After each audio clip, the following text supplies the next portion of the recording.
승리는 하나님으로부터, 승리는 내가 가진 다른 여러 가지 상황과 여건과 조건으로부터 오는 것이 아니라 그 위에서 일하시는 하나님으로부터 오는 줄 믿습니다. 블레셋 땅에 아스돗으로 옮겨진 여호와의 궤가 이 다곤의 신전에 들어갔을 때 언약궤를 빼앗긴 이스라엘, 언약궤를 빼앗은 블레셋, 그 각자에게 하나님이 주시는 교훈들이 있다는 것입니다. 오늘을 살아가는 우리의 삶을 향해서 하나님께서 어떤 말씀을 하시는지 그 음성에 귀를 기울이시는 여러분과 제가 되기를 주님의 이름으로 축원합니다. 자, 첫 번째, 이스라엘 백성들에게 주신 교훈, 언약궤가 아니라 하나님입니다.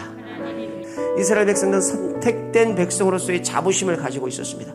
선택된 백성으로서의 그러한 마음을 가지고 있었기 때문에 이 언약궤를 앞세우고 나가면 무조건 전쟁에서 승리한다는 생각을 하고 있었습니다. 사실 전쟁은 여호와의 손에 있는 것이죠. 칼과 창에 있는 것이 아니라 전쟁은 여호와의 손에 있다고 성경은 말합니다.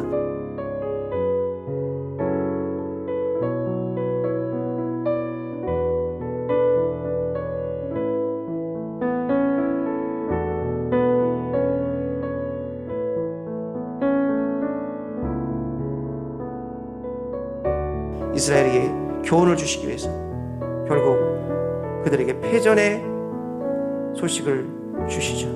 여러분, 언약궤는 장방형의 상자입니다. 근데 이 상자에 능력이 있었습니까? 그 상자가 능력이 있는 것입니까? 그렇지 않습니다. 상자가 능력이 있는 것이 아니라 여러분, 그것을 통해서 역사하시는 하나님이 능력이 있는 줄 믿습니다. 하나님은 선택된 백성을 위해서 일하십니다.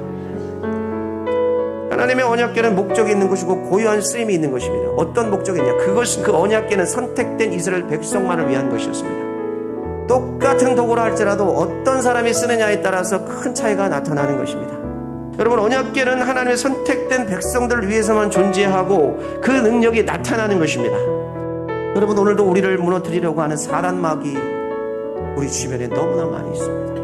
우리를 공격하는 사단마귀, 힘들게 하는 것.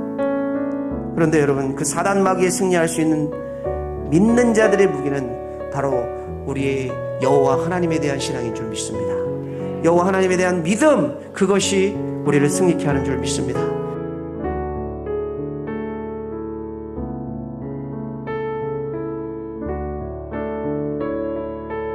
저렇게 방법만을 줬다 보면은 본질을 놓칠 때가 있습니다. 중요한 건 뭐냐? 방법이 중요한 게 아니라 그 방법 위에서 역사하시는 하나님을 붙잡는 게 중요한 것입니다.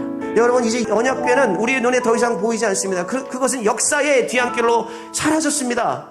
더 이상 우리 눈에 보이는 가시적인 언약궤는 보이지 않으나 우리 마음속에 영원한 언약의 증거가 되시는 예수 그리스도의 언약의 능력, 예수 그리스도의 보혈의 능력이 우리 안에 임재하여 계신 줄 믿습니다.